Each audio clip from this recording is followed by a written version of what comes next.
सलाम सभी को। मैं अपर्णा भाटिया क्रिएट फाउंडेशन की तरफ आप सबका तहे दिल से स्वागत करती हूँ आज के इस शो के लिए। और शो शुरू करने के पहले हम चाहते हैं कि आप हमारा एक छोटा सा क्लिप देखें और फिर हम आज का कार्यक्रम आगे बढ़ें।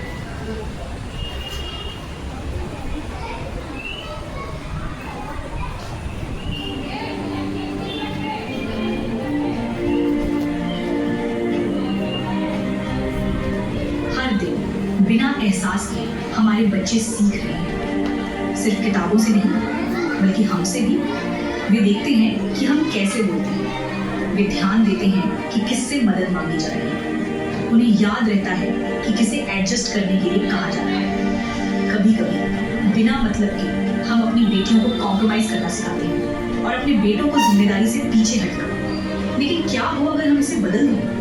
क्या हो अगर हर बच्चा यह जानकर बड़ा हो कि इज्जत बराबर है, सपने बराबर हैं और मौके बराबर हैं। जब एक लड़की शिक्षित और सशक्त होती है तो वह एक लीडर बनती है, जो अपने पैरों पर खड़ी होती है, फैसले लेती है और अपने समुदाय में सार्थक योगदान देती है। उसे किसी की अपेक्षाओं में ढलने की जरूरत नहीं है। वह अपना भविष्य खुद जिम्मेदारी बांटना सीखता है, देखभाल करना सीखता है, घर में मदद करता है, तो वह एक मजबूत और संवेदनशील इंसान बनता है, जो महिलाओं का सम्मान करता है और घर में हाथ बनाता है। वह समझता है कि असली ताकत बराबरी से है। आज हमारे बच्चे पहले से ही जानते हैं, वे दुनिया को देखते हैं और सवाल पूछते हैं, वे गरिमा का महत्व जानते हैं और सम्मान की कीमत समझते हैं। वे भूख देखते हैं, तनाव देखते हैं, संघर्ष देखते हैं, लेकिन सबसे जरूरी बात, उनके पास सपने हैं, सच्चे सपने। उन्हें चाहिए स्वीकार, मार्गदर्शन।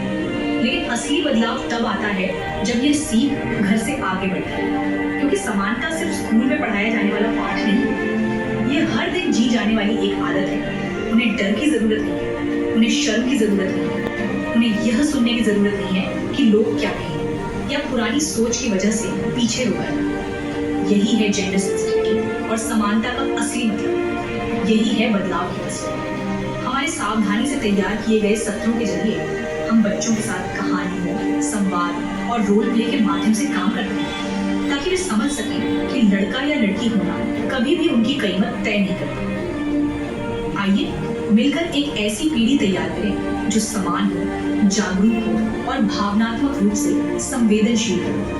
एक ऐसी पीढ़ी जो साथ बढ़े, अलग अलग नहीं।